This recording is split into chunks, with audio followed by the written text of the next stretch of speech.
Surulere might be notable for sports and entertainment and daily attracts a lot of people. However, parts of the area can compete for a top spot on the list of electricity deficient zones in the country. So it's a common sight to find people start and run out of businesses in no time. And should anyone decide to brave the storm of poor electricity supply, the generator sets must work for longer hours. A few business owners try out other innovative means to stay afloat. But for Shegun, who repairs 40 generators, the situation is good for business.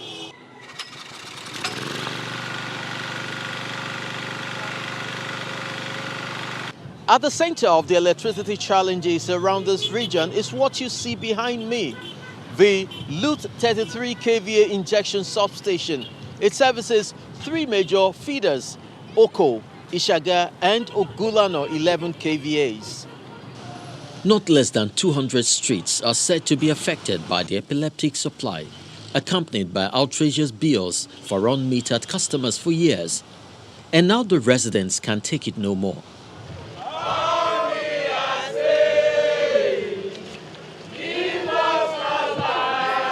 They gather to express their displeasure in a co-disco for failing to upgrade their facility, which goes off at the slightest rainfall.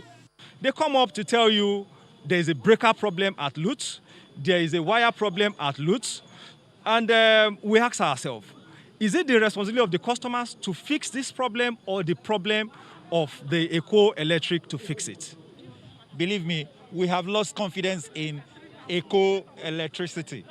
As at when we visited, they had been out of supply for 4 days due to a downpour, an occurrence that has become their lot.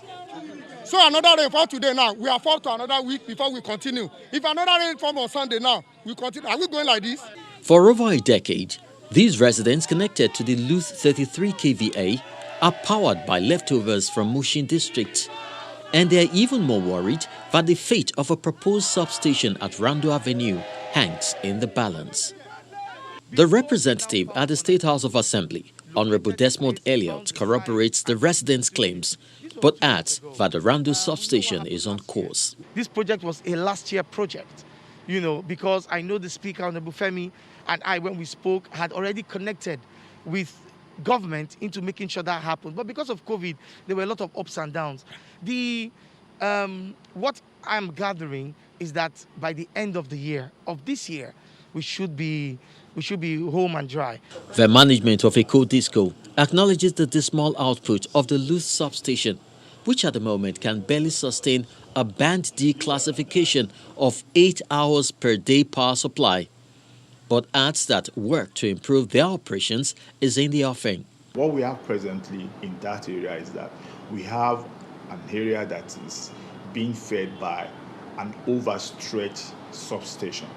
But one good thing about it is that the 60 MVA that was out over a year, it's one of the projects that TCN is going to execute this year. We are planning to build 2 substations within that axis. That is the 50 MVA Rando. That is in the pipeline. And with the recently released fund from CBN, I think it's one of the priority key projects we are looking at doing this year. Until these promises connect with reality, Surulere customers of Eco Disco might need to pray for the rains to go away. Otherwise, they will continue to lament the situation foisted on them. Chris Lamps, Channels Television News.